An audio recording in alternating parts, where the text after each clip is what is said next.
Post-game live. Early Saturday matinee. Post-game live. Knicks lose, man. 128-112. They get stomped out in Toronto. We're going to give you our takeaways. We want to hear from you guys. Phone lines are open. 657-383-1509. Let us know what you thought about the loss, who you thought stood out. What were your takeaways? We're going to go through our player ratings as usual. Hopefully these will be a lot more entertaining. The last one was pretty funny. And we got statement games coming up tomorrow night. So we're going to tell you how you can win a $10 gift card to the NBA store, courtesy of Statement Games and Post Game Live. So we got a lot to get into. Let's get into it right now.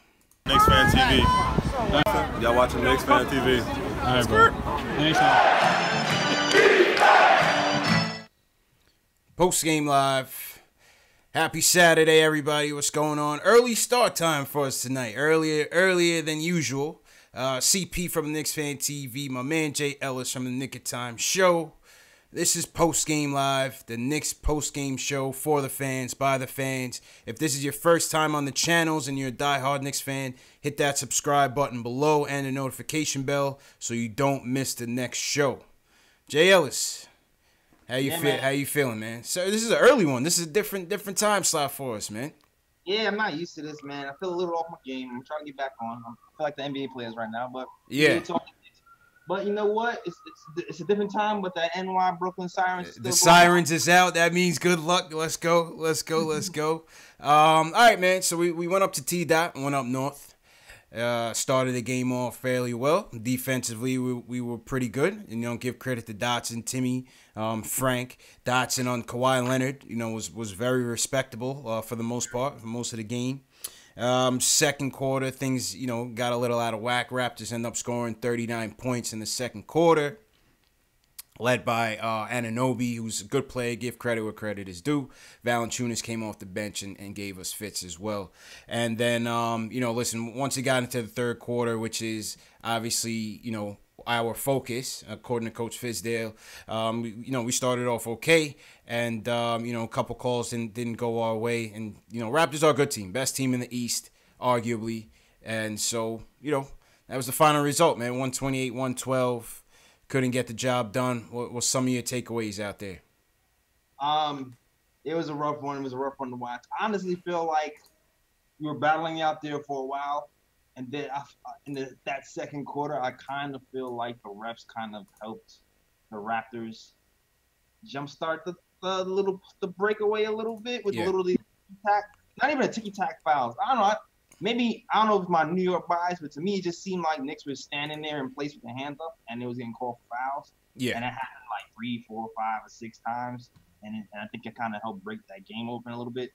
Now, granted, second half, the Raptors just kind of ran away with it, but I felt like the rest gave them like a little bit of push. Yeah, I mean, 40 free throw attempts, once again, to 22. You want to call that home team bias. You want to call that home team more aggressive than the Knicks.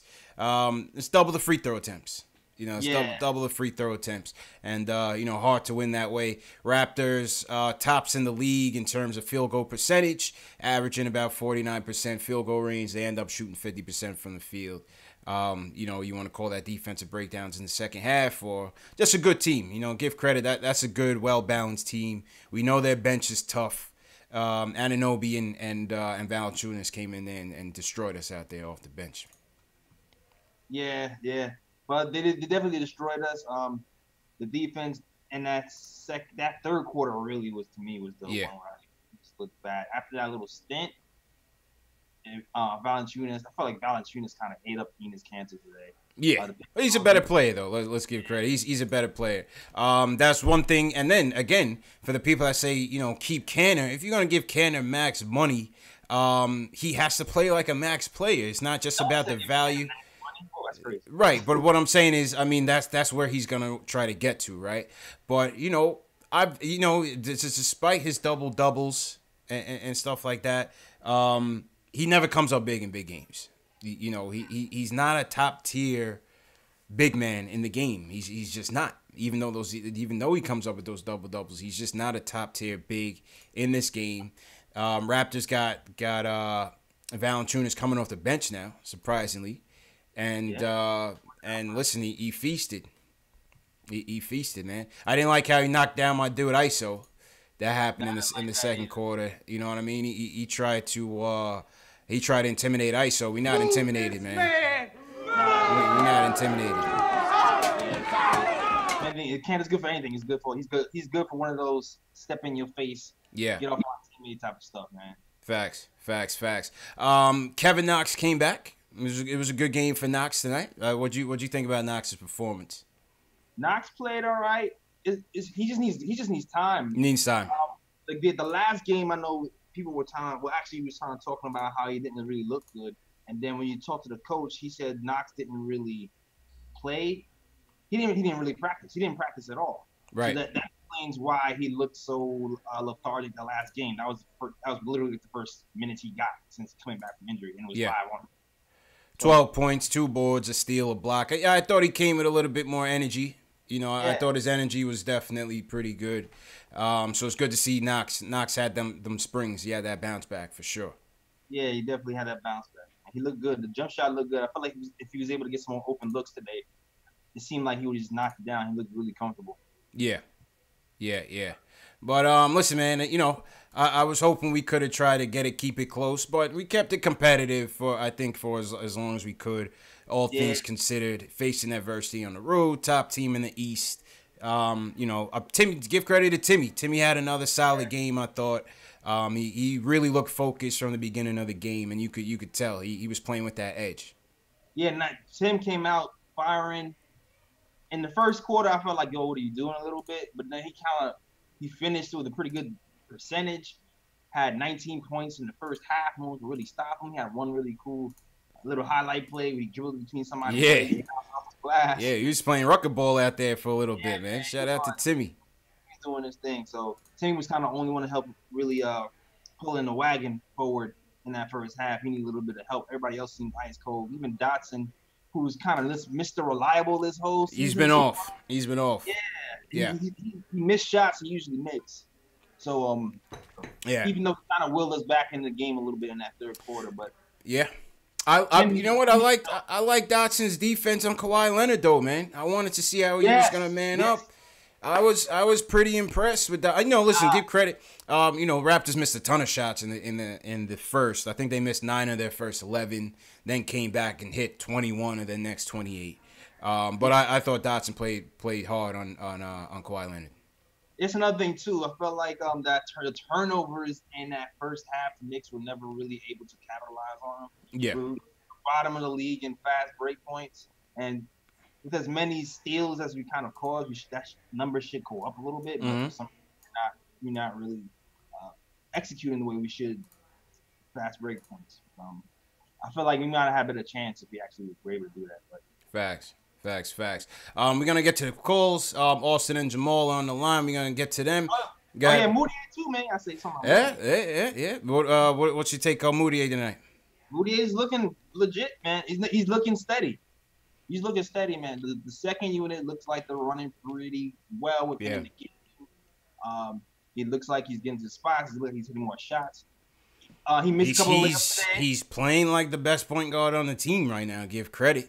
You know what I mean? There was a point in the third quarter where the Knicks went on their run. Fizz called timeout right after Frank made a 3, and then he took Frank out and put Moutier in. And my mind was like, is this the test to see how Moutier runs with the first unit? Yeah. I thought that might be trying to do because Frank seems like he's still kind of a little struggling on the offensive end a little bit. Oh, he's definitely struggling on the offensive end, man. I seen some things that make me want to pull my hair out with Frank tonight, man. I mean, listen, Kyle Lowry's not, he's not Gary Payton out there. He's 6'6", he's 6'1", and I was trying to see what Frank was going to do. He tried to get him in the post a little bit. It's just not strong enough to back down a guy like Lowry. Kyle Lowry doesn't let big guys post him, so. Well, yeah, he's a stocky dude, pause, but. Yeah. Frank's offense just wasn't there. But he had 4 steals though, which was 4 great. steals. Yeah, he did 4 steals, and Lowry only finished with 10 points. But offensively, I want to see Frank taking more chances. Definitely want to see him taking more chances offensively. Yeah, I would like to see him kind of use his handle a little bit more and be more confident in that. Yeah. started off the game with a nice little crossover to score, and then it seemed like he didn't really try to get to the hole again right after that until like maybe the fourth quarter when the game was already out of hand. Right. Once again, happy Saturday, people. Shout out everybody watching the show. Post-game live, the post-game show by the fans, for the fans. CP the NY Fanatic from Knicks Fan TV. My man Jay Ellis from the Nick of Time show. Hit that subscribe button. Give us a thumbs up if you're feeling the stream. Shout out everybody in the chat. Shout out Alex Collins, Efren Lopez. What's going on? Dark Shadow Media TV. What's going on? D Grant. D Grant says Timmy's playing like an all-star this year. I got to agree with him there. Above the Rim always in here. What's going on? Cardi NY, CP the Artist, Darnell, Cliff D. Shout out everybody in here today. Troy Flett. What's going on? CH. Los Knicks was in here early. Tyon Reed. What's going on, people? Keep those comments coming. Let's go to Austin is first. He wants to talk about Kevin Knox. Austin, what's going on, man? Yeah, what up? What's going on, man? Oh, do you think Kevin Knox is gonna get a starting job? Eventually, I think they're gonna take it slow. They're taking it slow right now. Obviously, it seems like he keeps coming off a high ankle sprain. And they're trying to work him back in. But I thought he looked pretty decent today. Obviously still a little bit rusty, but he came in all right. JLs, what do you think? I think he's gonna have to take it. To be honest with you, I don't think it's gonna be really given to him because Dotson is so good defensively and he's been so steady since he's been starting. Mm-hmm. I think it might be he's gonna have to take it. It's not gonna just be like, all right, he scored. Even if he scored like a 15-point, 20-point game a couple of times, his defense still has to kind of come up to. And to me, Dotson has one of the best. He has probably the best. He's one of the best defenders on the team. And if Piz is coaching preaching defense, it might be harder for Knox to snatch from Dotson than people might think. Yeah, no, I agree with you, JLs, because it's like if you're not gonna put him in at the 4, then the only spot he's taking is the 3. And he has to play better defense than Dotson right now, or just be head and shoulders better offensively. And right now, he's neither. Right now, he's neither. So he's gonna have to earn it. You know what I mean, Austin? Yeah. All right, man. Anything else? Or you good, man? Yeah. Where's Courtney Lee at?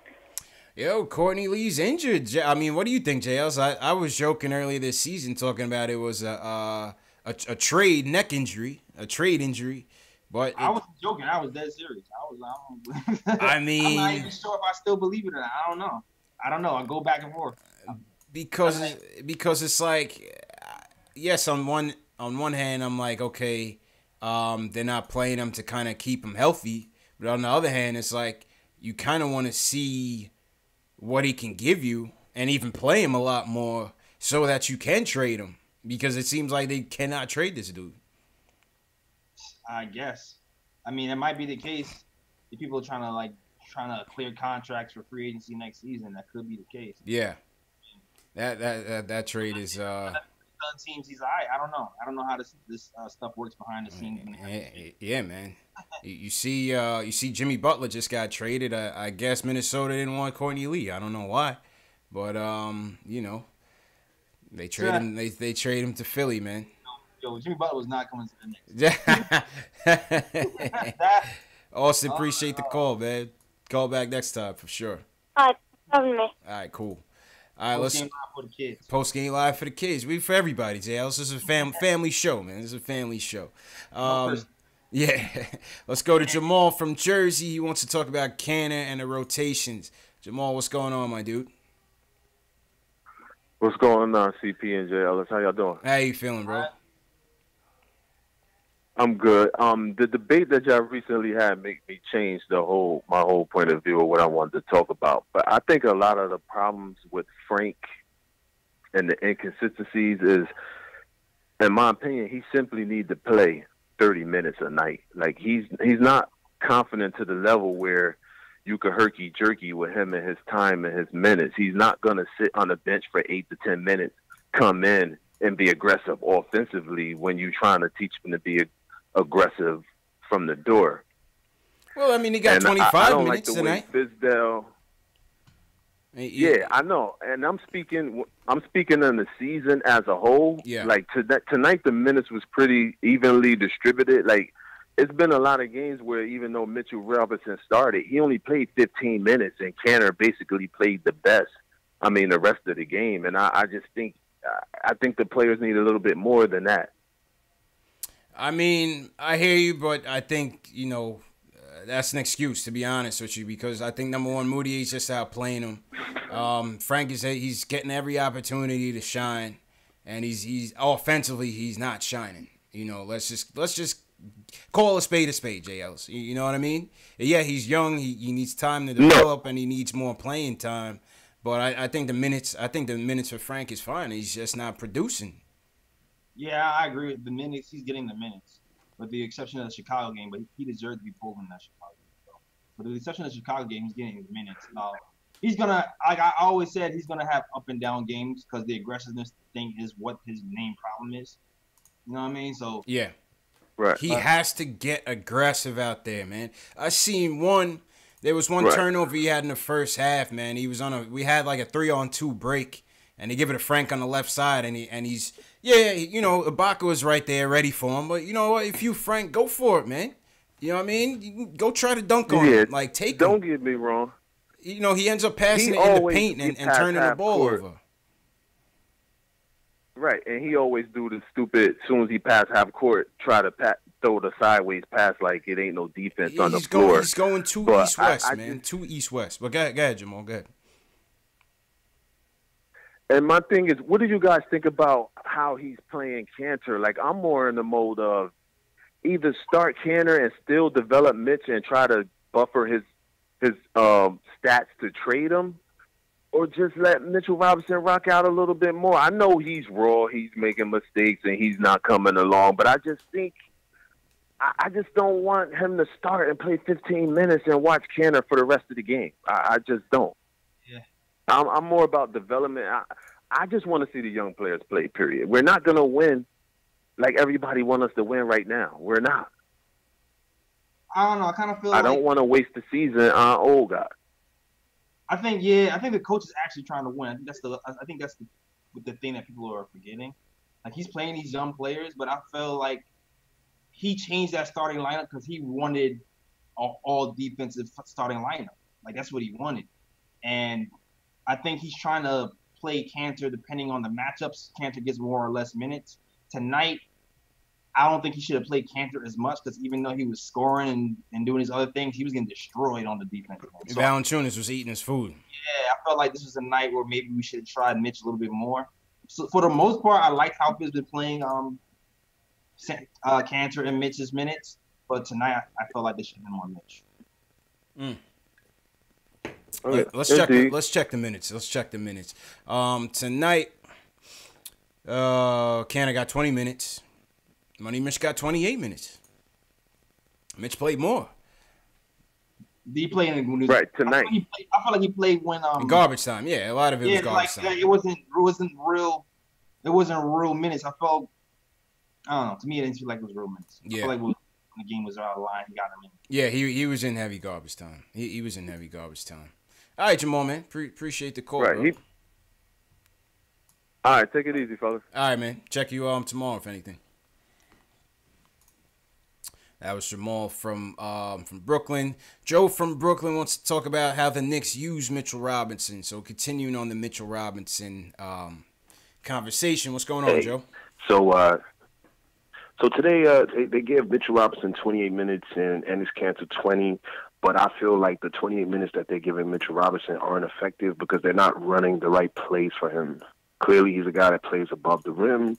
Let's maximize our lobs towards him.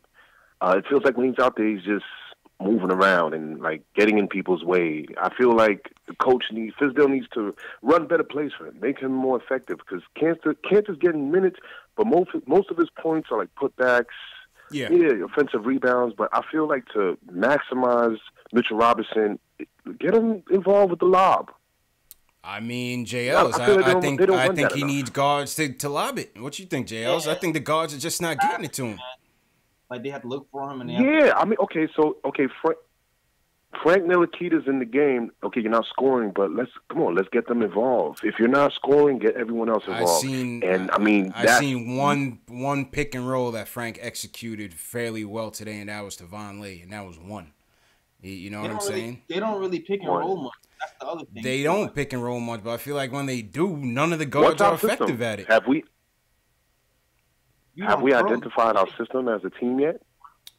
I think you see in a lot lot of running pick and rolls. I think you're seeing a lot of dribble handoff, J. Ellis. You're seeing the double pin down. You're seeing the double pin downs. I think more or less he's trying to keep it what he said with the out of bounds plays. He said he's trying to keep it simple before he turns things up a notch with these dudes. You know, obviously it's a new young team. Go ahead, J. Ellis. It seems like it seems like too recent, especially the opposing players are scouting our dribble handoffs better in every game. Yeah. What's his name? Rip Cannon. Who was that stole Cannon on that one? I forgot who it was, but yeah, they're starting to read it because it's starting to become very predictable. Yeah. Yeah, we're so predictable. Mm-hmm.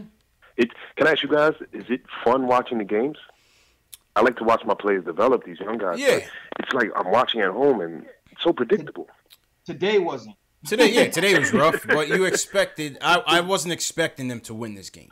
Yeah. You know what I mean? So when you go into that with low expectations, and then you see them playing them pretty well for the first half, it's an enjoyable game for the first half. You know what I'm saying, J. Ellis? And then you know when the wheels fall off, you're like, all right, well that was expected. Yeah, how many games have you played this season? I feel like there's two or three that I was just like, oh god. Yeah, the Miami game, the Bucks game. Yeah, you could say this game. Enjoyable until the end, pretty much. Yeah. Okay, so before I get out of here, guys, what grade would you guys give Mitchell Robinson? As far as we got to get to the ratings. We got to get to the ratings, Joe. We can't skip the program, man. You got to wait for it. All right. I'm listening. All right, man. Thanks so much, man. Appreciate you, bro. Appreciate you. Appreciate you. That was Joe from Brooklyn. Gotta get to the play ratings, and let's get to them. Well, let's get to the play ratings, J. Ellis. Since Joe took us there, let's get to it. Once again. Yeah. We could probably just start with Mitch first. Shout out to everybody in the chat right now. This is Post Game Live, early Saturday edition. Shout out to everybody in the chat. Jeremy Maynard, what up? Troy Flett, Reaper Man. I see a lot of people in the chat agreeing on the whole pick and roll standpoint. The guards just need to play better, man. Yeah, but we don't even. That's what I'm saying. We don't even run that much pick and roll. So I think that's why. We like to say we run. I think that's just the system we're running, dog. Like I don't remember seeing a lot of pick and rolls this whole year. I seen it 1 or 2 times. CH said we just be standing still. Michael Cabrera says Frank is the bus. Gary Singh says Frank ain't it. Jeremy Maynard says they run UCLA action. I got to look that up on that one, do some research on that one. Michael Henkel says we doom and gloom, but you have a good pick and have a ton of cap space for the year. Yeah, I mean, listen, when we lose, is going to be negativity. It's just natural. When we win, there's going to be positivity. That's just how it works, man. Yeah. That's just how we are, man. That's just how we are. Cody's over here. He's Team Frank.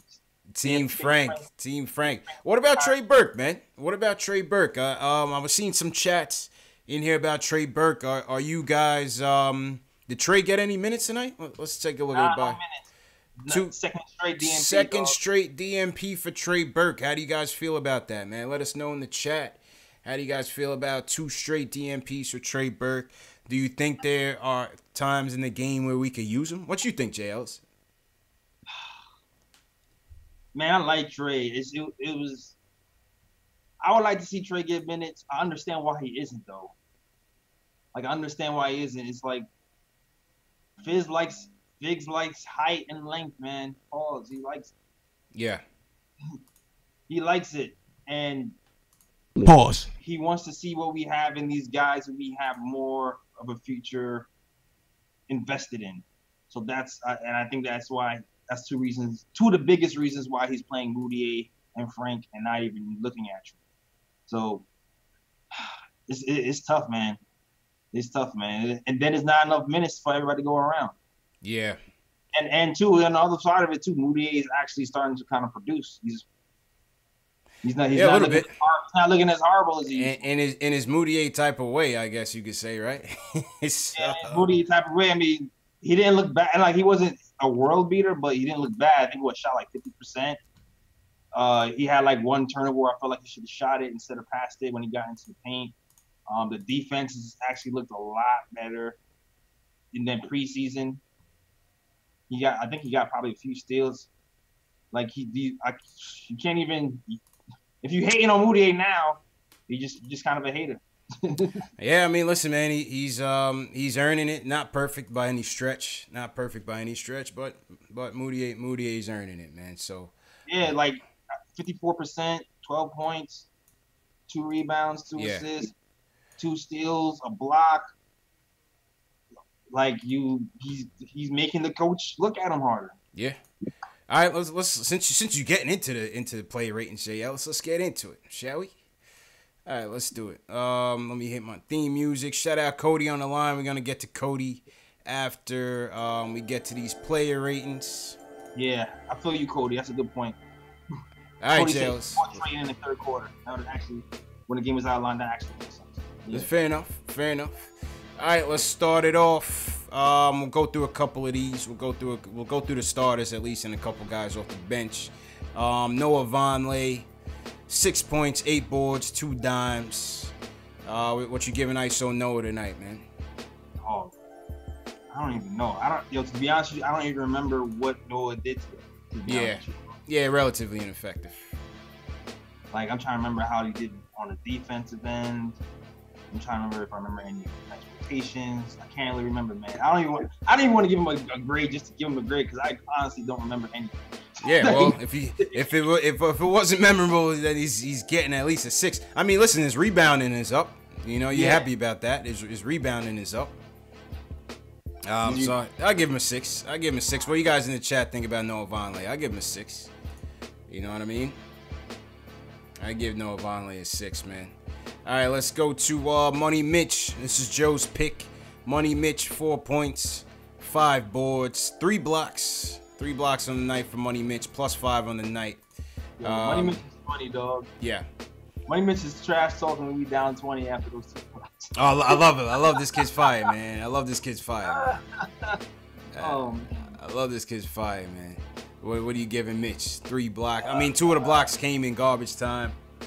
Yeah, he's another one. He didn't really get a lot. I felt like I liked his activity in the first quarter. I noticed him a little. He didn't score a lot. I give him a 5. But he defended it well. I give him a 5. I'll give him a 6.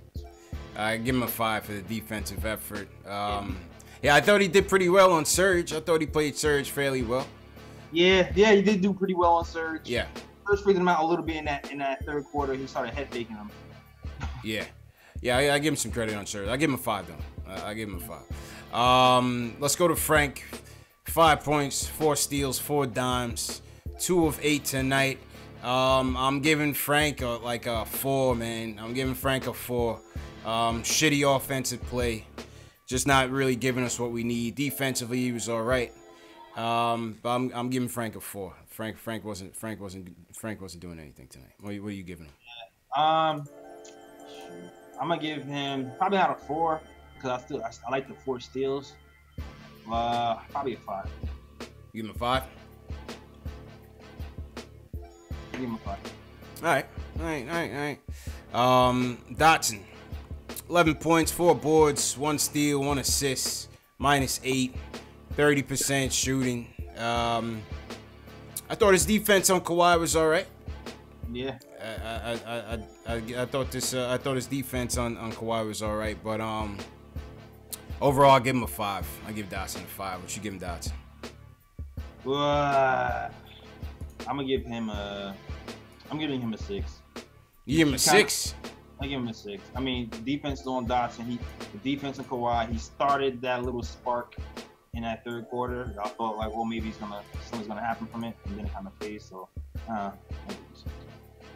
All right. Let's go. Timmy, 27 points, 2 dimes, 4 boards for Timmy, 1 steal, 11 of 17 shooting. He had an efficient night. Yeah, man. What are you giving Timmy tonight? I think I got.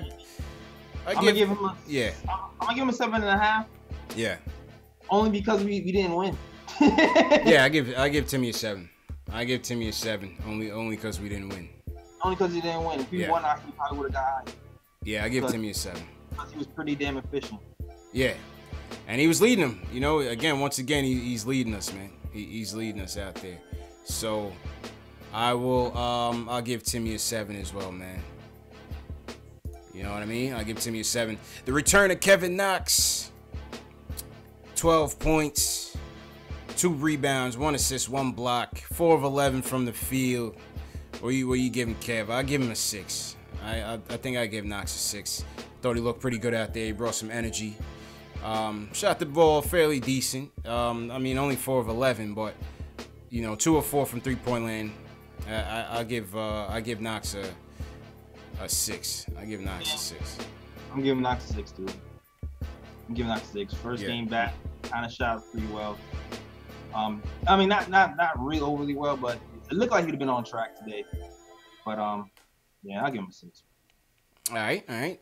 Well, let's go to Super Mario. 13 points, 5 rebounds, 22 minutes, 6 of 8 from the field. Not too bad. What you giving Super Mario on this one, man? It's weird. Yo, it's hard to grade Mario on this one because I really like what Mario did this game, but the game was over when he was doing it. You know what I'm saying? Yeah. It was like, like Mario plays well when there's nothing to live for. It's just like, all right, I feel like all the pressure's off. You get all this stuff off. Yeah, he runs up stats in garbage time, man. Yeah. Runs up stats in garbage time, man. So it's like, even though the stats look good, I can't give him in the same neighborhood as Hardaway. Yeah, I give him a 5.5, 6. Yeah, I'll give him a 6. I give him a 5.5, 6, man. Hey, you know what I mean? Let's go to Ennis, 15 and 15, minus 21 on the night, 30% shooting. I thought Valanciunas ate his food up. You know, like I said, the double doubles are pretty standard for Canner, but you know, defensively, he's just not giving us anything, man. What are you giving Canner tonight? Today I feel like the double double was empty. It was like an empty double double. Like, It's empty. Yeah, I'm starting to see like his most of his stats are empty, man. Like the impact wasn't really there, so I'm giving him a 6 as well. Maybe a 5.5. Yeah, I give him a 6 as well. I give him a 6 as well for the double, but no defense. Minus 21 in the night. Matter of fact, I gotta give him like a 5.5, man. That's atrocious. The post, like even the posting, like usually Kanter, I don't know, even I'll say this for about the year, Kanter's post defense hasn't even been as good as it used to be. I don't know what's happening. Like he doesn't even jump. I don't remember when it was ever good, man. You better than me on that one. No, his pick and roll defense was always like suspect, but the post defense was kind of respectable. But today was just like, I don't know. Facts.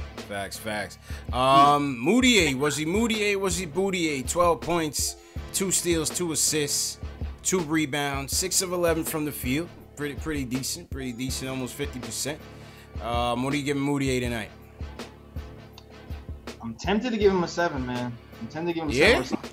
Yeah, or something close to it. I don't know. I mean, if you're giving Timmy a 7, I can't give Moutier a 7. I gave Timmy a 7.5. I didn't give him a 7.5. And the only reason I give him the 8, the only reason I give him an 8.5 or more was because we didn't win. Yeah. But I also recognize that Moutier played defense. He got you 2 blocks. I mean, he got you a steal and 2. He got you a block and 2 steals. And he's shooting 50% from the field again.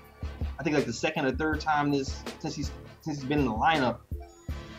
And he actually did his damage when the game was in play. You know what I mean? It wasn't empty stats like Mario stats. Right. It seemed like it was happening in real time when we still kind of fighting. When we still in the game. Yeah, I give him a 6. I give Moutier a 6. I give him a 6 out there. Yeah. I mean, I'll give him a 6. I'll give him like a 6.7. I'll give him that. Okay. Wrap up with ISO. 18 minutes, 7 points for ISO. Quiet night. 3 dimes, 2 steals, minus 16 on the night. What are you thinking about ISO? It wasn't really much, man. He wasn't really aggressive today, man. Yeah. I will give him this. He did pass a lot more today than I've seen him. in like in a long ass time. I give him a 5. Yeah. I give him a 5, man. I give ISO a 5. It's a tough game. Tough game for him. Tough game for him. And yeah, man. That's the player ratings, man. What do you guys think in the chat, man? Were we far off? Were we on point? What do you guys think, man? You can hammer us on the ratings, man. Let us know, man. Let us know what you think. Yeah, JLs, man. That was tough loss, man. Definitely a tough loss. Let's go back to the phones. Cody from New York wants to talk about Frank and Knox. What's going on, Cody? Yo, what up? Hey guys, it's been a while. The Isaiah Hicks, president of the Isaiah Hicks fan club. What's going on, Cody? Salute. I'm good, man. Love to see my boy in the G League doing his thing. What are you about to watch? Westchester Knicks, man? Yeah, how you doing? Hey, listen, I'm part of the fan club. I gotta watch. Oh I gotta follow my man. Oh my God, you are the guy. Knicks fan, boy. But you know what? I think I'm gonna start with Knox before I go to Frank. I think Knox tonight played a lot of his time behind the tree line, and that tree line has made careers, has really had a lot of buzz. Like if you're not a consistent 3-point shooter, don't depend solely on the 3-pointer. Like I will love. He's 50%. He was 2 of 4. This man off the dribble. 2 of 4, but I mean that's fine. But that's like I didn't see it. Look, get to the line, drive. He has a nice, like a running hook shot that he puts together. Like I want to see him play like a complete game, because Mario is horrible, right? And I prefer for Knox to take Mario's minutes. Mario's like 1 step forward and like 2 steps backward. Yeah. Right? Yeah. And so I think Knox should take those minutes. But Knox is, like I said, like tonight I was like much better than the previous 2 games for sure. But I was like, dude, like don't fall in love with the 3, man. Just because some nights he's gonna have it, some he's not. But in nights when he's not gonna have it, I prefer for him to play like a complete game than just depending solely on 3. Because then he starts thinking, oh, I can shoot a 3. Yeah, you K 3-pointer, but you're not like an elite or even, to me, not even a good 3-pointer. I mean, that's my take on Knox. But for Frank, I think, and I was upset. There was a point like oh my God, Frank, oh God. He was terrible on offense. Let's just call it what it is. He was terrible on offense. He was terrible. Yeah. He's terrible. No, for sure. But I think CP, you have to commit to Frank for the entire year. Yeah, I am. Don't get me wrong. I am. As you look today, you have to give him 25 to 30 minutes from now until April to see. Like I want to see. Like I think Jay Ellis said in the past. Like I want to see Frank grow from now to April. Now, if he's still doing these same stuff in April, then dude, all right, okay. Then I'm not sure what are we gonna do here. But I think as frustrating that this early games are, you gotta stay with Frank for the entire year. You think this coach entertains starting Moutier at some point? Oh, it's happening. It's going to happen. I think Moutier. Unless he's trying to show Moutier as some kind of a trade piece, which Moutier should be, because Moutier should not be back here next year. In that case, no. I think you have to start with Frank. I think that'd be a bad move. But I think Moutier is not a good enough player to take over Frank. I think if someone else was better than Frank and Frank overtook Frank, I'll be okay with that, but Moutier is not better than Frank. I think he's having a better... But Moutier is only good at like 10, 15 minutes. Like he cannot play Moutier 30 minutes. His basketball IQ is very low. Like he's not that kind of player like Frank is. Frank is a thinking basketball player. Moutier is just someone who goes out there, give you 10, 15 minutes of good basketball on a good day, and that's it. You know what Frank is missing that Moutier has though, and it's something very small but very big at the same time. Is like Frank is stiff, man. Like that's the one thing that I feel like might be his hardest thing to conquer. Frank is sometimes he gets really stiff where he gets the ball, he kind of stands around in one place. Pause. And Moutier kind of makes people move and react when he dribbles. Yeah. Ace Bez says Moutier might start tomorrow. But ahead, I think that's overplaying it sometimes. No, sometimes I agree with you, but most of the time I think he's all over the court. He's just like, okay, what is the? There must be something to your madness, and I just think he's running all over, right? I think Frank is able to get to his spot. There was a couple of times tonight. I think maybe where the frustration lies in, because there was a couple of times tonight when he got to his spot, like he got to the teeth of the defense, and he pulled it back. I'm like, dude, you got to go all the way. Like, you got to go all the way right now. That like, one, got to man. The free throw line. Like, I'm like, dude, you got to go. You cannot just throw it back. No. And if I was Fizz, I'll sit him. Every time he does something stupid like that, I'll be like, no, you're sitting there. I think that's a better strategy than having Moutier overtake him. Like, if he pulls that again, he'll be like, dude, come sit. Yeah. Thing is, Fizz said that he's not going to do that. Fizz said that he's not going to treat players like that if they make technical errors. He's not going to hold them accountable in that way, similar to what Hornacek did. I agree with you, Cody. I would coach that way, but I'm not the coach. But Fizz said, the only time you're really going to get benched is if the effort really isn't there. Effort and fatigue, and Fizz just want to make a change. But I think with Frank, because I think it's a cultural thing, right? Like, he's been Very playing much this way for like what? He's 29, 19 years probably. He's been playing this way. I mean, a little bit short now. I mean, he wasn't playing basketball once, but I think it's culturally it's gonna take some time for him to adjust, right? And I get that. So I think Fizz has to be able to take good cop, bad cop. Good cop. Yeah. I trust you. I believe in you. I'm gonna give you the minutes. Bad cop, dude. Stop. Like, and I think Fizz has to be really smart about that. I agree because when he's in the offense, like the 3-pointer he took, he wasn't even thinking about that 3-pointer. He just shot it. Mm-hmm. The form was there, and it went in. Like, there was no like the best part of Frank. When Frank is at his best, he's not thinking. He's just reacting. When Frank is at his worst, is when you can see him thinking about the play. He's like, oh God, this is gonna be bad. This is gonna be bad, and it's always bad. All right, guys, I'm not gonna take too much of your time. Cody, have a good weekend, man. Glad to hear from you, bro. You too, man. I could talk about this thing for like 3 hours, though. I mean, listen, like Cody said, we have nothing else to lose right now. I'm with Frank till the end, but there's still the keep what you kill mantra too. That's the other thing, man. If you start like you kind of still have to stay true to that too. You can't You can't play favorites because we like Frank. If Frank isn't producing and Moutier starts to produce more, then you gotta switch him in. And Frank is creeping up, and we doing keep what you kill. At the same time, give him the minutes too. Like, it doesn't mean he doesn't play any minutes. But yeah, but one thing's for sure, Gary Miller just said Trey Burke comeback season is over. Seems like it. Seems like it, man. That's the tough part of the business, man. You know what I mean? We like Trey, the front of the program. He broke his 2K rating on this show. Shout out to Trey Burke. You know what I mean? But it's tough. It's tough, Jay Ellis, man. You know what I'm saying? He worked hard. But obviously with Frank being the future, well, the investment-wise, Moutier, they want to see what they can get out of Moutier, and then they just picked up ISO. Trey's got a steep hill to climb, man. Trey's got a steep hill to climb. So yeah, I personally still feel like Frank can still turn it around. Mm-hmm. I already feel like he's not.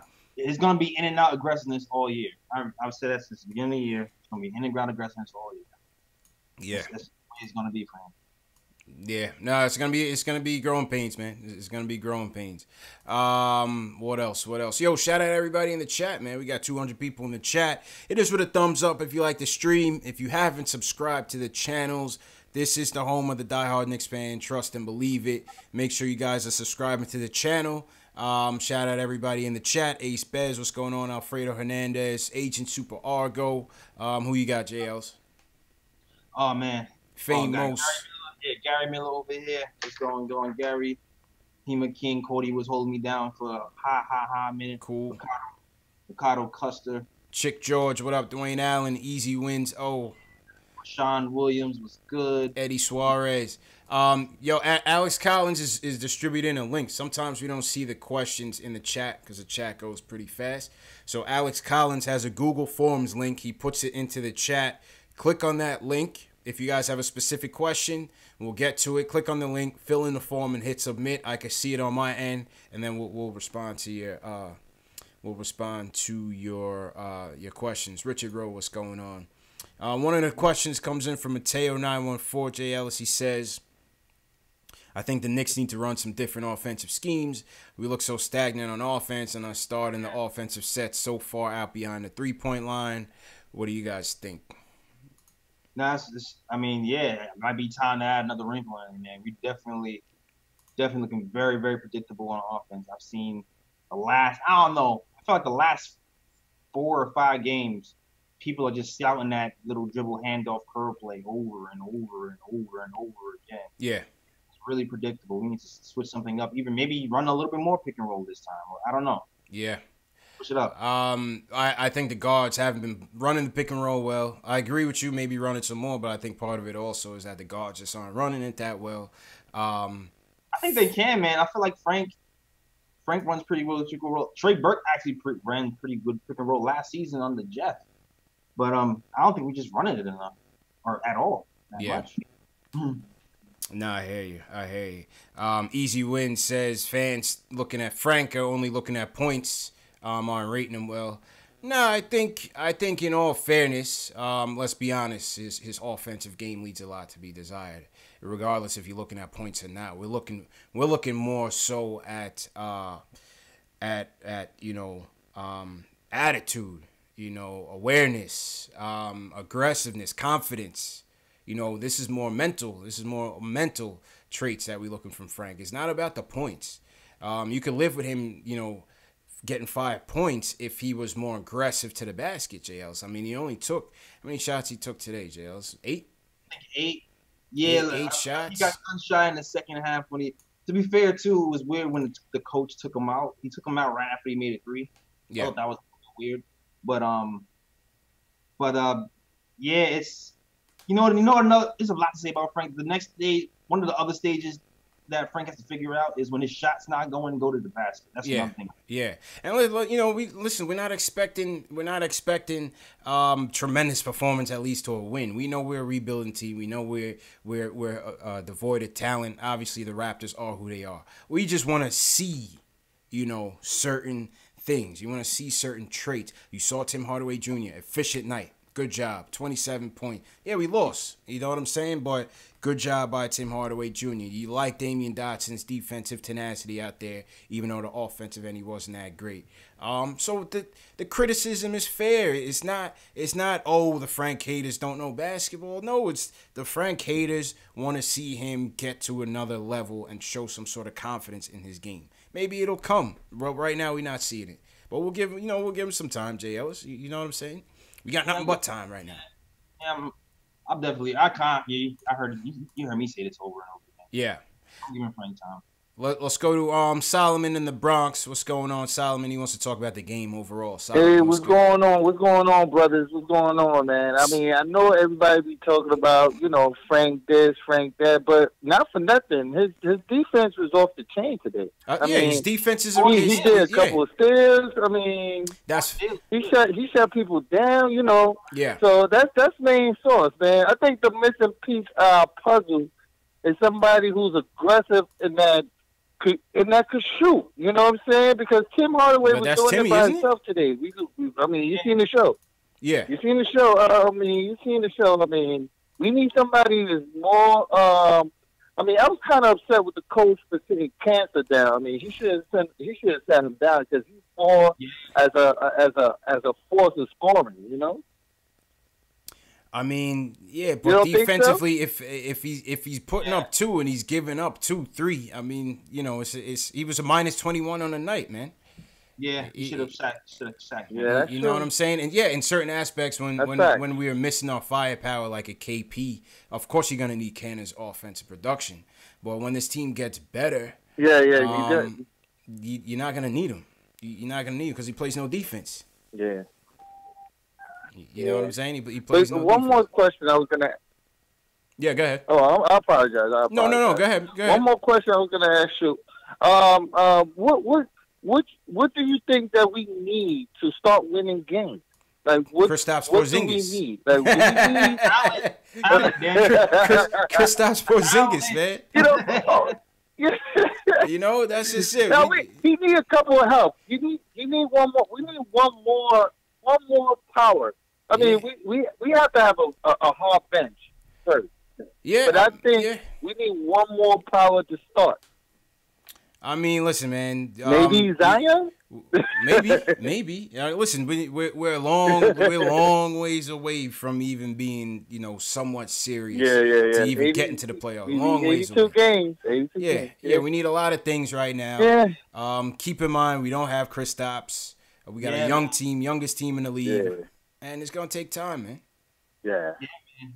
It's gonna take time. It's gonna take time. Yeah. And what you think about Mitchell today? What you think what Mitchell did today? Did you think he did a little good today? Do you think will you grade him an A today or B or B minus? I think we gave him a 5. I gave him a 5. I think I gave him a 5 out of 10. What'd you give him, JLs? I think I gave him like a 5. Somewhere around that area. Yeah, I think I gave him a 5. A 5. Yeah. I like this deep. I said I like this defense. Yeah. What do you think that he needs to improve?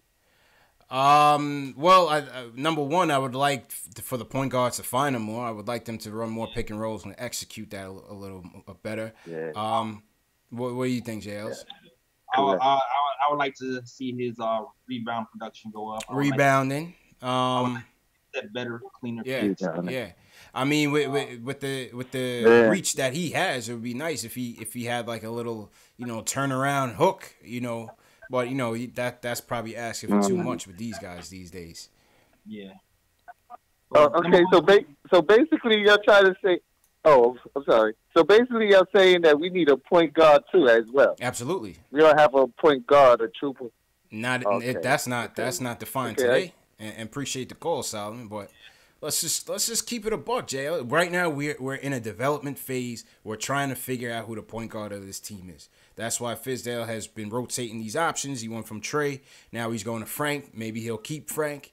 Moutier's getting a lot of burn, Yeah, that's what it is. You're trying to find a point guard. You're trying to find out we have a starting point guard here. Maybe we find out we have a backup point guard and we get somebody else in. Yeah. And we just try to figure out what we have in these players that we have right now. Yep. As we hear the sirens outside of Jay Ellis's door. Jay Ellis, I hope everything is all right over there, bro. Go ahead. You know what I mean? Speaking of point guards, my guy Carl from Long Island, shout out Long Island, he wants to talk about the point guard situation. Carl, what's going on, man? Yo, what's good, CP, J. Ellis, mad love. Shout out to the super chat. What's Gucci, niggas? Yeah. Watch your language, though, man. What's going on, bro? Oh, my pardon. Oh, so good. We're trying to keep it a family show, bro. We're trying to keep it a family show, man. Keep it family. Oh, most def. I got 3 little ones, so I feel you 100. But I had to get on this, man. Look, previous caller talked about our point guard situation. All right? Like, we ain't got no point guard. Yeah. Let's stop. Like, you can pour syrup on poop. It don't make it pancakes. Okay? Look. I mean, I'm sorry.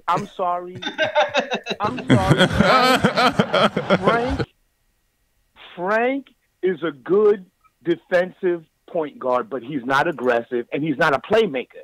Like, when was the last time we got 10 assists from our point guard position? Like, I'm looking at the numbers, right? Jared Jack. Not just this game, because Toronto is a great team, great defensive, depth all the way through. But let's go back. We haven't had 10 dimes from a point guard, and I can't remember. I would give up the defense for somebody who will give us 7 to 10 assists guaranteed per night. Moutier, I'm sorry, go ahead. Now, I'm going to say this. I know everybody wants the 10 assists, big assists from the point guards, and it looks cool, and I understand that. But I really, really think that it's the system you're running, dog.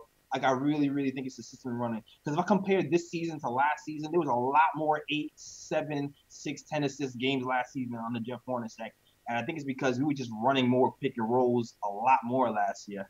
I don't think I understand our point guards have to develop. I agree with that wholeheartedly.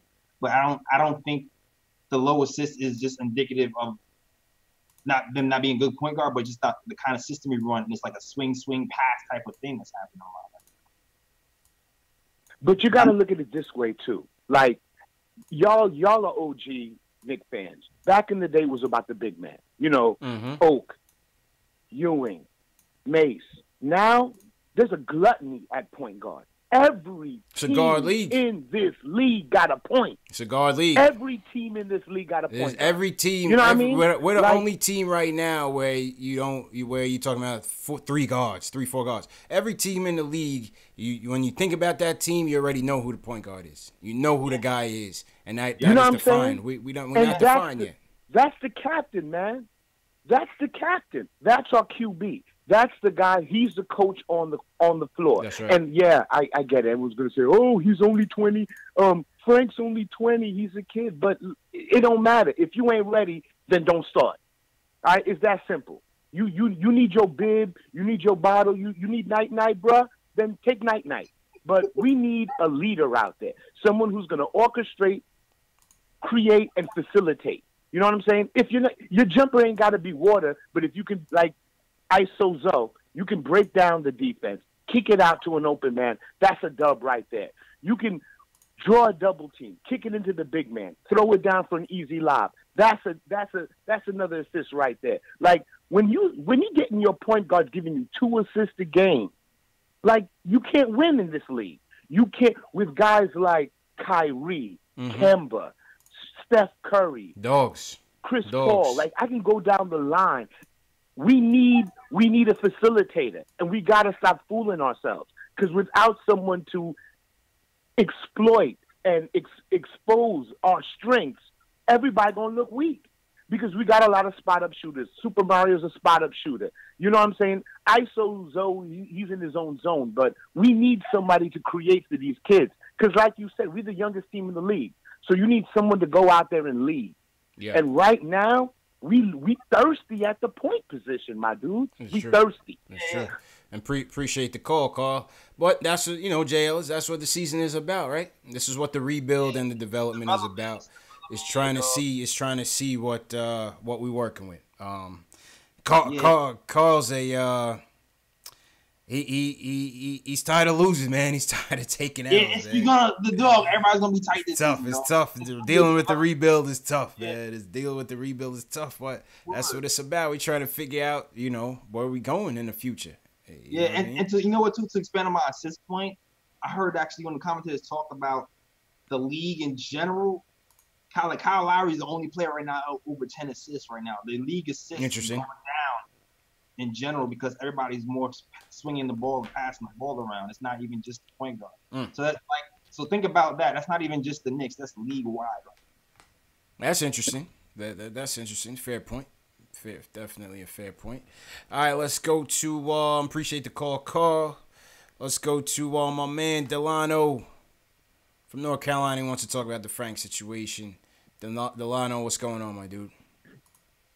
Yo, what's good? CP, what up, J. Ellis? Shout out to everybody in the chat. Hey, the funny thing is, the exact same things that the caller before me was talking about is exactly what I was going to say. You know what frustrates me is that everybody want to be blind to the fact that Frank was drafted by Phil Jackson, who specifically drafted him for the triangle offense. I'm not saying that's a good or bad thing at the end of the day. You know what I'm saying? I feel like, we got to live with it. We got to, see what we got with Frank. But let's be honest. Stop trying to make excuses. Every time someone got a criticism is hate. It's not hate. It's criticism. We want the best out of our guards. We drafted this guy to be our future. We want the best out of that. You know what I'm saying? At the end of the day, I'm looking at the simple things you can do. Drive and dish. The one thing that Moutier does better. That's why Fizdale has so much praise for him in that regard. He's our most natural passing point guard. Why Frank don't at least try that? I've seen many plays where he could just, if you break down one guy, you got a clear lane to the basket. You would rather hold the ball and dribble it at the top of the key and wait for the offense. Like, why are you waiting for people? Yeah. You're waiting for other defensive players now. They're going to set up on you now. Yep. You could have drove to the basket easy, too. You could have drove to the basket, get a foul. You could have drove to the basket, dish out to somebody, drive and dish. We got so many opportunities to do these things, and you don't take advantage. But you was in the EuroLeague playing with grown men, quote unquote. You know what I'm saying? You can't make that excuse. Oh, but he's young. You're playing with grown men in the EuroLeague. Hey. You know what I'm saying? You can't keep giving that excuse the whole time, man. Like that's got to stop. And it's like I said, it's not hate on Frank. It's criticism, the simple things. You can't sit there and talk about, yeah, he plays defense, but he produces no offense. So you're 0-0. You know what I'm saying? You don't got a plus or a minus now. You do one thing good and you don't do the other thing good. It's too. You got to play both ends of the court. What are they talking about? All I'm saying is there's nothing wrong with sitting here saying, okay, this is what you want out of Frank. And it doesn't have to be hate because it's not coming from a place of negativity. It's coming from a place of production. This is criticism. This is just criticism. If you want the best out of whatever you're doing. Yeah. You know what I'm saying? If whatever you do in life, you want somebody to be honest enough to say, look, if you do this better, you know what I'm saying? You will be a better, this will be a better production. Yeah, and that's all it is. We agree with everything you just said. Listen, and the thing is this funny, is like, I find it funny that the only thing I find it funny that even when they talk about my fault. Yeah, I was gonna say the only thing I agree with everything you just said about his faults. I agree with. I absolutely agree. He needs to be more aggressive. He needs to break down the defense. He needs to stop holding the ball. I agree with all of that. I'm just the only one. I'm gonna give him more time. Yeah, of course. That's all I'm really saying. Yeah. All his faults are correct. And it's funny because even something for the caller too. Yeah, the caller that said the last call, you don't remember when there was 10 assists. I remember when there was 10 assists. Moutier's debut against Indiana, 14 points and 10 assists. Yeah. You getting people involved. And like I said, even in the losing effort, you saw the moment that he stepped on the court, the first thing you saw the next day, we got a real point guard now. The moment that he does something wrong, he trash. Like, you can't have it both ways. You know what I'm saying? But you can't sit there and if you have a criticism, it's hate. It can't be that way all the time. You gotta think differently. You know what I'm saying? Mm-hmm. You want the best for your team, despite the fact that we in a rebuilding mode and all that stuff. You still want your guys to produce. You still want to be able to say, okay, well, you see the benefit of this guy being on the floor. You know what I'm saying? Because that whole, to piggyback on Jay Ellis even, Frank really does stay still in the offense because you could see that he's cerebral. He's thinking about attacking or trying to do this. As opposed to Moutier, and I have to bring him in, is because he's reactive. He does things because, okay, I see this opportunity. Let me go and take it and see what I can do. I can open up the avenues. I guarantee if the Knicks was knocking down more of those open shots that Moutier was producing, there would be a higher clip of assists on his stats right now. Yeah, I agree with you there. I agree, man. Delano, appreciate the call, my guy. Yeah, thanks, man. Thanks for calling, bro. No doubt. Love always, man. Yeah, man. Appreciate you, bro. And we're gonna get to we got a couple more calls in the queue. We're gonna get to Zay, Edwin, Will. We're gonna get to you guys for sure. Listen, Delano hit it on the head, man. And the reason why, some people call it hate, it's not hate, man. It's not hate, Jay Ellis. You know what I'm saying? We are all Knicks fans, dog. We're all Knicks fans. We all have eyes. We all see the strengths and weaknesses of all the players in here. Everybody knows Frank is a good defender who struggles on offense. Yeah. Everybody. Facts. And the thing is, too, we're not the only ones saying it. So if Knicks fans are haters, then David Fizdale's a hater. Fizdale wants her to be more confident. Clyde's a hater. Clyde's a point guard, wants to see more confidence. Clyde calls it out in every game, every post game. He calls it out. You know what I'm saying? The criticism, it's a known criticism. It's just constructive criticism. And that's what we want to see as part of his development. It's important. We drafted the kid 8th overall. It's going to take time. We understand. But we just going to call out what we see. Definitely, man. I'm rooting. I'm rooting for this guy, man. Yeah, facts. Let's take it to the chat. Shout out everybody in the chat checking in. A lot of opinions going on in the chat right now. A lot of people, Team Frank. A lot of people against Frank, anti-Frank. Some people talking Trey Burke. Some guy McGee says even when Frank has a good game, they bash him. It's pathetic. I mean, listen, we lost. He played good defense. He played to his strengths. Offensively, he wasn't there. Like I said, let's just be honest. Why can't we be honest and not be haters? Yeah. Now I agree with you. Eddie Roldan says... I'm always for the honesty, dog. Yeah. Guys, even guys I like, guys I dislike, if they're doing good, I'm like... That's it. Eddie Roldan says we're not patient. We are patient. We're just talking about the game tonight. That's it. We all patient. I want to see him starting the whole time, the whole season. We're just talking about tonight's game.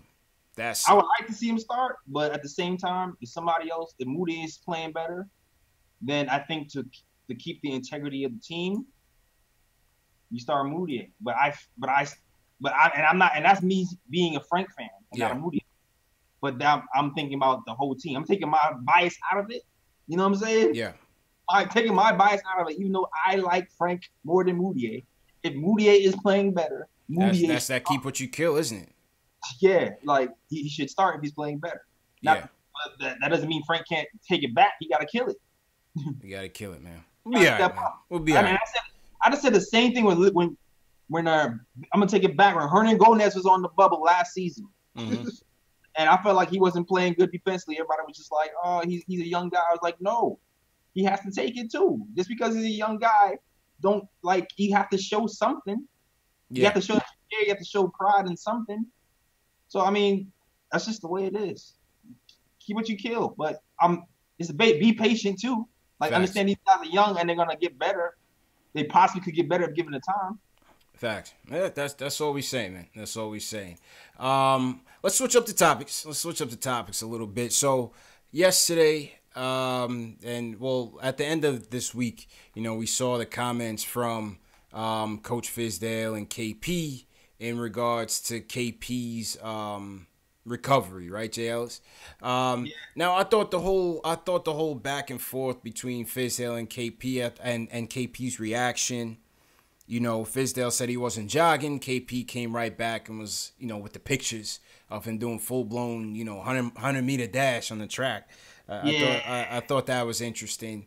I don't think there's any type of rift. I think KP's reaction was more so with the media kind of, indicating that, he wasn't progressing. Well, what you think? It was overblown a little bit, dog. It was a little overblown. Like, there's no rift because he posted a picture of him sprinting. It's like, all right, he's sprinting, my bad. And then Fizz owned up to it. He called himself Fizz. He's like, I was into the team and what they were doing. I didn't see that Kristaps started sprinting. Good for him. That's what's up. Right. Like, it's weird. It's weird how people's conspiracy theories start to kind of mock up new things that happen in their mind, and now KP hates Fizz because the theories are kind of strange off of just one picture. Like, damn, dog, it's not that serious. It really isn't. Yeah, I mean, I don't know. Like I said, I think I think it was much to do about nothing. But I think the bigger question is, and we had touched on it a couple weeks ago, was should he come back? Does it make sense for KP to come back? What do you guys think in the chat below? What do you think? Given where we are right now, does it even make sense for KP to come back just to play a couple games? What do you, JL's weigh on this real quick, and then we'll move to the comments. Strategically, if you're thinking long term, you're trying to get Zion and all of them. You know what I mean? And we're like, yo, KP, sit down a little. You know what I mean? keep that rehab going. keep them leg exercises going. Get that 110%, not just 100. You know what I mean? Get that 110%. But he's a young player. He wants to get in that game, to see where he is, get some reps in. If you're on the side of we need to attract free agents, and we want to see him kind of get healthy, then or just prove that he's healthy, then yeah. But I'm all like, to me, I'm just all about health. If the man is 110% healthy, then play him on a minutes restriction and then see what it is. Yeah, I mean, listen, if it comes down to it and it's like 10 or 15 games left, I'm letting them know, like, listen, depending on what our record is, bigger picture, you might as well sit this one out. You know what I'm saying? You might as well sit this one out. Because his durability is always going to be a question mark. I feel you. You know what I'm saying? His durability is still a question, man. We don't know how he's going to hold up, man. Like I said, it's all on the health, though. It's like, if he has to be healthy, doctors have to clear him. They got to go past him. I'm not just throwing this guy on the floor for the future of our franchise just to see what's up for like another. Healthy, and there's 15 games left, I'll put him in for like 15 minutes a game or something. Just to see just to like get his reps up against NBA talent. Facts. No, I agree with you, man. I definitely agree with you on that wholeheartedly. Let's go to the let's take a look at some of the comments here. So basically, I came out with a video on it, and basically highlighted me and Jay Ellis's conversation on the whole thing. You guys can check it out. I put there's a card up on the top right hand corner of your screen. You guys can watch the video if you didn't see it. Let's take a look at some of the comments. Big Shaq says, think about this. If we play the way we are playing for the rest of the year, we will be known as a competitive team. You're going to attract marquee guys anyway. Might as well get another high draft pick to improve the team even more. If we 2 or 3 games off the 8th seed with 15 to go, only then would you play the guy. That makes sense. I don't think we're going to be that close to the 8th seed. Nah. Yeah. Facts. Who else in here? What other comments we see in here? Efren Lopez says, don't rush it, but honestly, taking a year off for a guy who's still developing is not good. He was an all-star, but far from a finished product, and a year off is a major setback. Any kind of competitive basketball will do him service when he gets healthy. Yeah. Well, I mean, we'll see, man. We'll see how it goes. Either way, KP, we wish you a speedy recovery, man. We wish you a speedy recovery. It'll be interesting to see. Somebody had asked if we're gonna tank for Zion. I don't think we're gonna finish that bad. JLs, do you think we top 3 bad, bottom 3 bad? I don't know if we're that bad, but also I know the rules are changing, so I don't think we even have to be top 3 bad. We could probably still be top 8 bad. And we'll have a better chance this season of getting a top pick than last season. I know that because of the rule changes. Yeah, the bottom 3 have the equal chance of securing the top pick. The bottom 3 have an equal chance of securing the top pick. So let's see. I don't think. I mean, Zion. That guy Zion is killing it, man. Zion is killing, but I don't think we're gonna get there, man. We'll see. I don't think so. Speaking of Zion, Will from Long Island thinks we should go after Zion. Will, what's going on? What's happening, y'all? Chilling. What's going on? It's like not much. Listen, y'all. When y'all see this boy Zion play, it's like everything they saying. It's not all hype. This dude is special. Oh no, I believe it. And the way I see it, and the way I see it, there's basically 4 teams in the running, right? There's Atlanta, there's Cleveland, there is I would say Brooklyn, just because they got their pick this year. You know, who knows what they're trying to do. And then I think there's us. So, I feel like, going back on the KP situation, I feel like if he is ready to play, you can play him, but like you said, 15 minutes a game, I think it's appropriate just to get his legs, going. Because, when the only player that I think about, like, that had a situation like this was Paul George. And, he came back the last 15 games, didn't play that well, but at least it showed, like, he was kicking, But Zion, it's like, this kid is special. I feel like we're in a unique situation to get him. At this point, I completely agree with the start Frank the whole year. Better or for worse, he'll learn, and then no matter what after the season, we'll know if he's our point guard or not. And then from there we can, decide. But this is a golden opportunity. I see this as a win-win, and I had dreams about getting Zion. That you go into a game with Zion scoring in Madison Square Garden. Come on, yo, that shit just gives you the tingles. It's like, yo, that shit would be dope. So I'm just like, listen. I mean, like, listen. I feel like we're in a prime situation. So I just want to leave it at that. Appreciate you guys, and that's it. Appreciate it, Will. Right. Appreciate the call, my guy. Yeah, man. Zion will be a game changer, JLs. We know that. Oh, that's for sure. I don't see it. I don't see it happening, man. I just don't think we're gonna be that bad. We're competitive, but I don't think it's that bad. Zay, what are the standings now? Say, right now we are. I think we about 4-8. What's our record right now? Let's see. Zay, give me 1 second, Zay. Yeah, it's fine.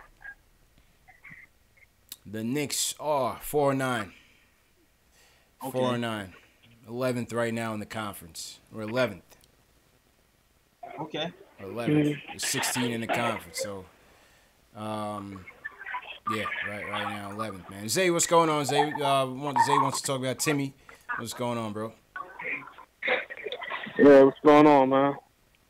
I was just kind of went across. I came into the call late, so one day I just want to know before I get into the Timmy topic is, did the Frank fan club leader, did he call him?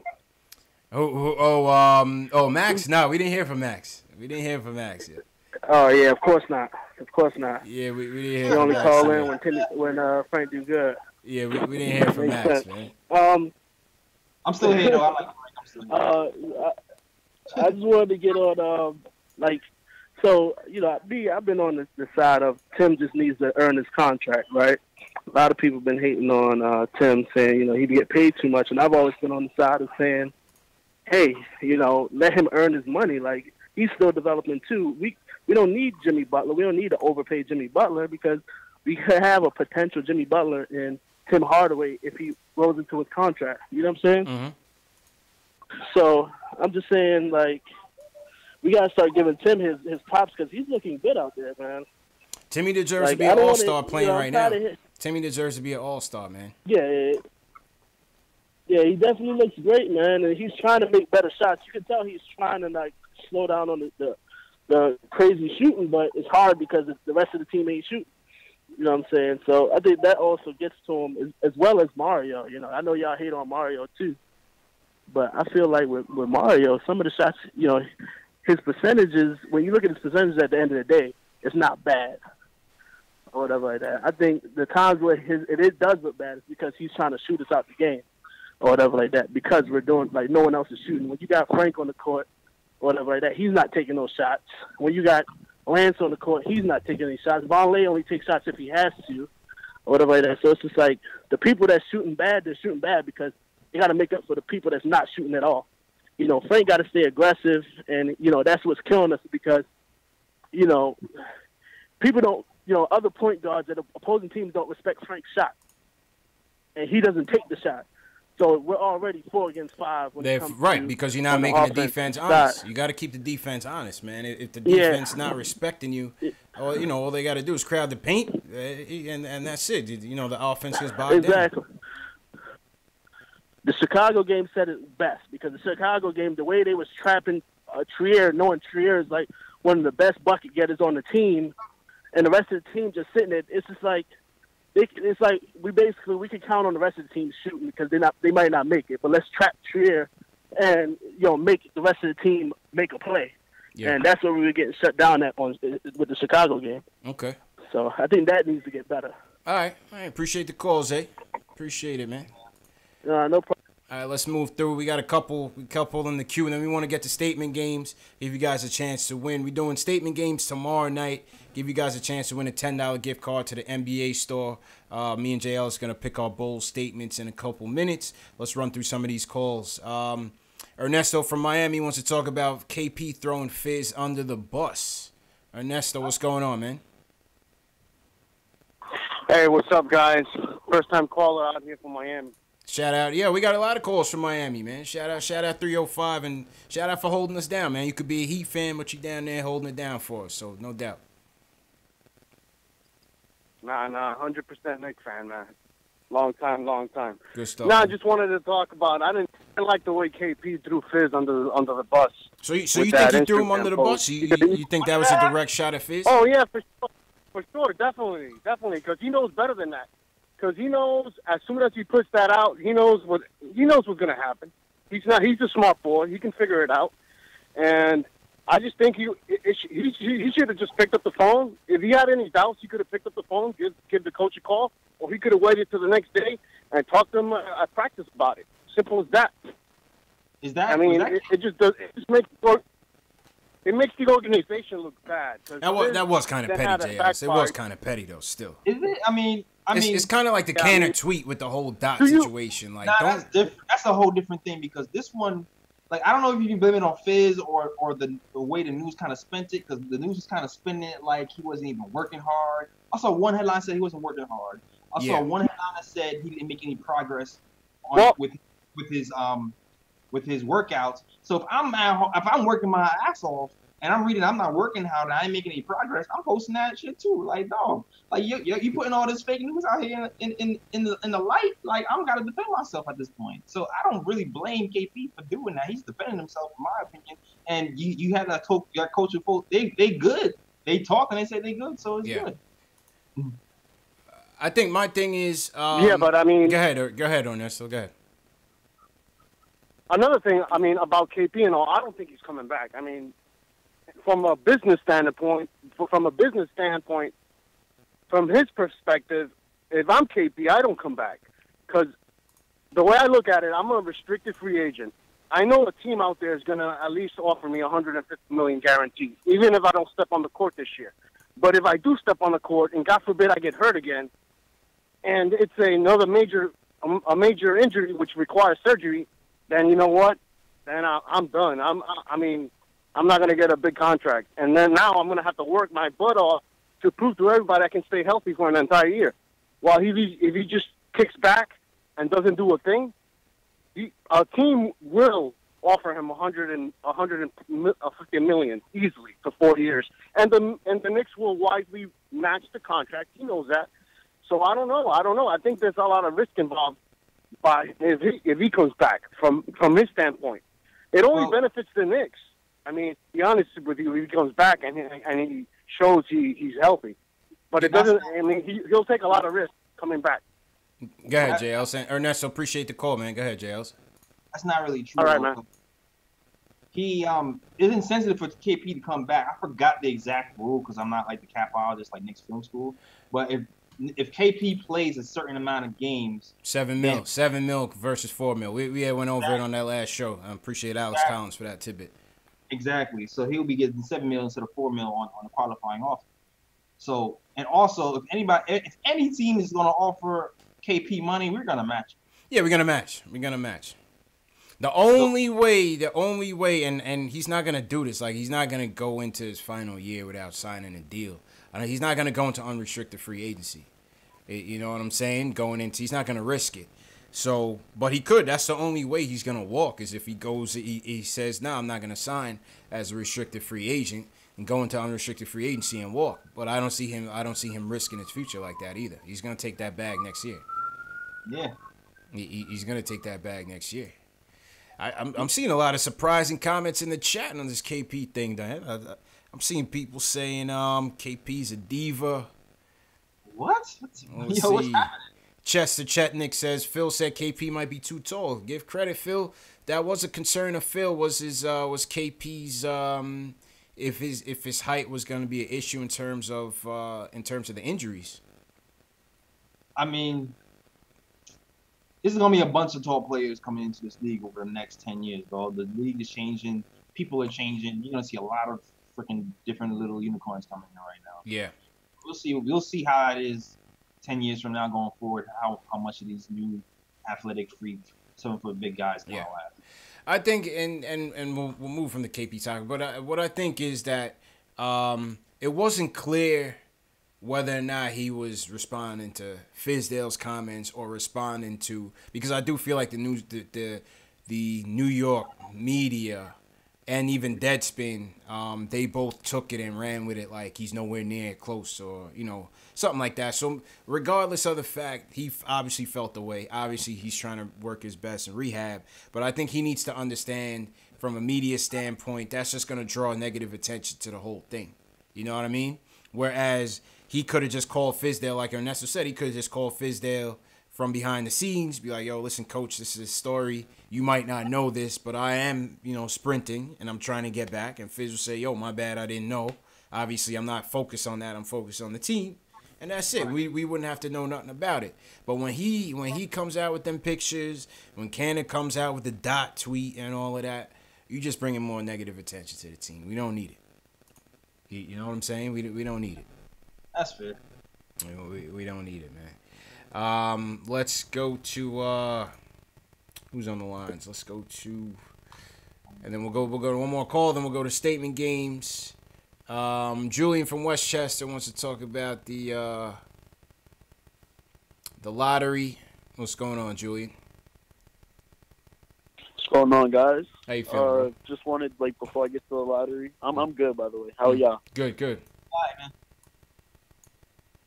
Yeah, so before I get onto the lottery, I just wanted to talk about that whole KP thing. Yeah.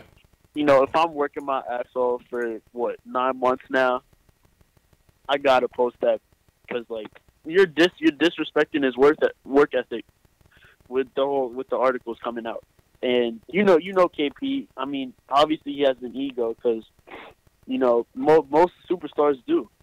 Because you have to have an ego to get to a stature like that. Yeah. So obviously he's going to defend himself. Right. And obviously, he could have went to Fizz. He could have talked about it, but I don't know. I felt like you can excuse KP for doing this. Okay. You know what it is too. But, we don't know. Go ahead, JLS. We don't know what KP is thinking because if it's if that's a reaction to the media, that's what I'm saying. Then I'm like, it's the media. Right. I'm gonna do it. If it's a reaction to Fizz, then that's different. You hit Fizz up, but we're all speculating right now. We don't know. Well, see, that's the problem. The problem is that it's left for us to speculate. That's the problem. To him, it might not even be anything to Fizz. It might just be the media's getting out of hand. Right. He's not even thinking about Fizz. So if he's not even thinking about Fizz, he's like, why is this a big deal? I'm not thinking about Fizz at all. True. So stuff can keep taken the wrong way without being intentionally. All right, what's your lottery point, Julian? Yeah, so this year, I keep on telling myself, there's no way this draft class can be better than the next, and I've been saying that for 4 years now, because we're talking about some really talented draft classes that have come into the league over these past 4 or 5 years, and I think this one's probably the best out of that bunch. And obviously Zion, R.J. Barrett, Cam Reddish, that's just that dude. Then you got this kid Nasir Little out of UNC. We got Bobo. Yeah, I haven't even watched him yet. I heard Little is a good player. Yeah, he's like, I wouldn't say he's Kobe-like, but he's really wiry, 6'6", play defense, can shoot it, can dribble. I think this year, regardless of what position we're in the lottery this year, I think we're going to get a good player. And, okay. So play KP, don't play KP, don't matter. I think we're in a good position. Okay. I'll take it. I appreciate it, Julian. Julian's confident. Julian's definitely confident. Appreciate it, man. We'll see, JLs. I mean, that we heard at the end of last draft that this draft was going to be trash. Julian thinks it's gonna be good. I think time will tell. We gotta let it play out. Let these kids show something in college. Let the tournament play through. This year's draft supposed to be trash. They always say that, man. The kids are doing pretty good though. So. They doing good. So, Cody Emanuel says the draft is 6 deep. I don't know. We'll see. I'm definitely gonna be watching these kids more intently earlier than usual. Yeah, that's for sure. That's for sure. Once again, shout out everybody in the chat. If you guys haven't subscribed to the channel, what are you waiting for? Make sure you subscribe to the channel. Share our videos, man. We want more Knicks fans. We want more and more Knicks fans on the phone. We want more and more Knicks fans in the chat, in Knicks Nation, debating, slandering each other. As long as we keep it respectful. As long as we keep it respectful and you guys having a good time, that's all that matters, man. So we definitely want to hear from you guys for sure. Shout out Famous, Agent Super Argo, Eddie Roldan, Louis Leone, John Talento. What's going on, John? It's me. What up? Who you got, JLs? Sean Stewart. Yo, Nicholas was good. Periscope was good. Avery, Omar, Yasir was good. Knicks Tater shit was good, man. I see you. Okay.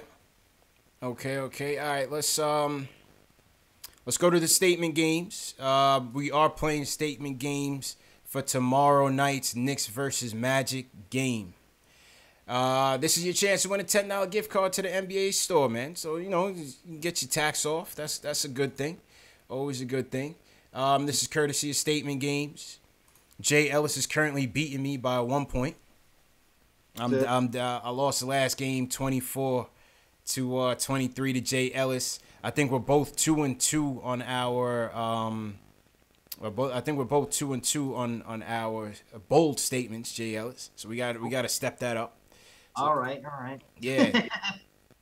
So if you guys want to play the game, this is how it works. If you guys are new to how statement games works and you want to understand how it works, statement games is a fantasy basketball game. They have other sports too, but we do it specifically for the Knicks.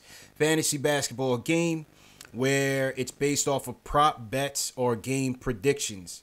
All you have to do is you sign up for statement games. Go to statementgames.com, sign up. You're going to go into the lobby. You will see the sports at the top. You click on NBA, then you click on Knicks Magic. It's going to take you into Knicks Magic contest. You enter into the contest. From there, you're going to see a list of Knicks versus Magic player or team predictions, right? So it'll be like, we'll go through some of these right now. So I'm in the lobby here. Here are some of the statements that we can pick from. These are the predictions for the game. You're going to pick your 10 best predictions, right? So, for example, New York Knicks over 111.5 points. New York Knicks under 22.5 free throws made. Orlando Magic over 106.5 points. Aaron Gordon. Now we're getting into the player predictions. Aaron Gordon over 22.5. DJ Augustine over 15. Here comes some of the Knicks. Enes Kanter over 15.5. Frank Ntilikina over under 5.5 assists. So you get my point. These are the predictions that you have to make. You're going to pick your best 10 from 10 being the highest to 1 being the lowest. So in other words, if you feel like if the best chance is Frank Ntilikina getting over 5.5 assists, you're going to pick that as your 10-point rating. Then you pick your next one and your next one. So obviously the highest point rating is going to be the one that you're most confident in. All right. And, we had 4 winners last time we played. We had 4 winners that won a $10 gift card to the NBA store. The first game that we ever played, we had 1 lucky winner, walked away with a Kevin Knox authentic jersey. We got some more jerseys to give away. We got some more Knicks hats to give away, some Knicks jackets. We have some, we might have some game tickets coming on down the line. So it's a fun game to get into. Like I said, all you got to do is go to statementgames.com, pick your 10 statements, sign up, make an account, pick your 10 statements, and you'll be in the running, man. The lobby winners will all win a $10 NBA store gift card, man. So, Jay Ellis, have you taken a look at the statements? Yeah, sure have. I got to beat you this game, Jay Ellis. I'm on a mission to beat Jay Ellis. Nah, you good. Stay right there. You know what I'm saying? Stay in the basement. Yeah, all right. All right, man. Give me your 2 bold statements. Knicks versus Magic, Jay Ellis. Give me 2 bold statements. I'm going to say Frank under 5 assists. So you're going Frank under 5.5? Yep. Definitely going that. And I'm going Mitch under 10.5 rebounds. Yeah, I think those are good ones. So you're going Frank under 5.5 assists. Mitch under 10.5 rebounds. Yep. Okay. All right. Let me see what I'm gonna do.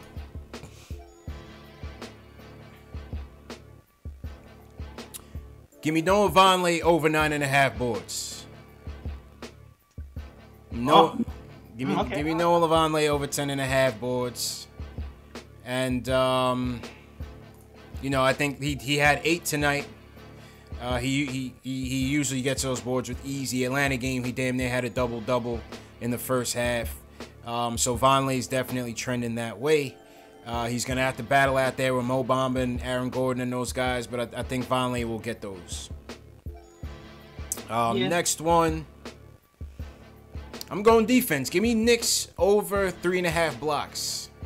Give me Knicks over 3.5 blocks. Money Mitch had 3 himself this game. I think this is a favorable matchup for him. Between Mitch, between Vonleh, even maybe Dotson out there in the perimeter. I think we can get, Him versus Mo Bamba? You think that's a confidence? I think he can get that. I mean, it may not be on Mo Bamba one-on-one, but definitely protecting the paint, protecting the rim protection. I think Mitch will get that. I think Mitch will have at least 1 or 2. It's interesting, too, huh? I do believe that Mitch is looking forward to this game, too. Yeah. Because of that Mo Bamba. Because of that Mo Bamba comparison. That circle's on his calendar. That's Yeah. There's some good ones. Canner over 14 and 12. Though the Canner double-doubles are usually good bets. Yeah, man.